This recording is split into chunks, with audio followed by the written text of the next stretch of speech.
ഈ ക്വസ്റ്റ്യൻ നോക്കാം. Assertion reason question ആണ്. ഇവിടെ sine A equal to 1/3, then the value of cos A equal to 2√2/3. Reason sine square theta plus cos square theta 1. Sine A 1/3 ആണെങ്കിൽ cos A 2√2/3 ആയിരിക്കുമോ?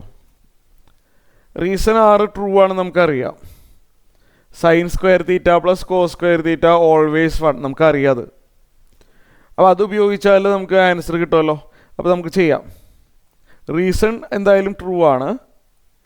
അപ്പോൾ ഇവിടെ sine square A plus cos square A always 1 നമുക്കറിയാം അത്. ശരിയല്ലേ? Sign A 1/3 ആണെന്ന് തന്നിട്ടുണ്ട്. ഇപ്പോൾ സൈൻ എ എന്ന് പറഞ്ഞാൽ 1/3 ആണ്. സ്ക്വയർ ഉണ്ടല്ലേ. സൈൻ സ്ക്വയർ എന്ന് പറഞ്ഞാൽ സൈൻ എയുടെ square plus cos square A is equal to 1.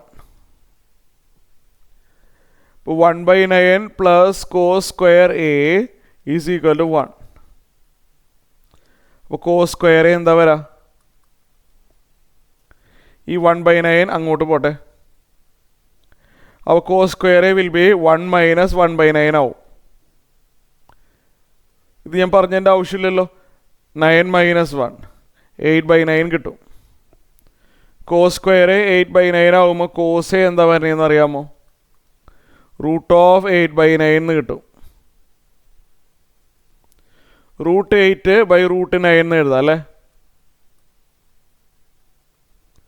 √8 നമുക്ക് √4 × 2 എന്ന് എഴുതിയാലോ.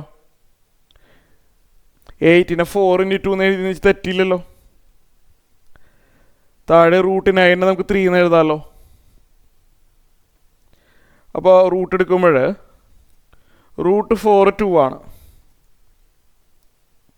√4 2 എഴുതി, പിന്നെ ഒരു √2 ഉണ്ട് അവിടെ. /3 ആണ് കോസ് എയുടെ വാല്യൂ. അപ്പോൾ എയും ആറും ട്രൂ ആണ്. R is the correct explanation for A. അപ്പോൾ ഞാൻ ചോയ്സ് നിങ്ങൾക്കറിയാമല്ലോ, ഫെമിലിയർ ആണല്ലോ. അപ്പോൾ ആ ചോയ്സ് വേണം ടിക്ക് ചെയ്യാൻ. എന്താണ്? A and R are true and R is the correct reason for A. അതാണ് ആൻസർ.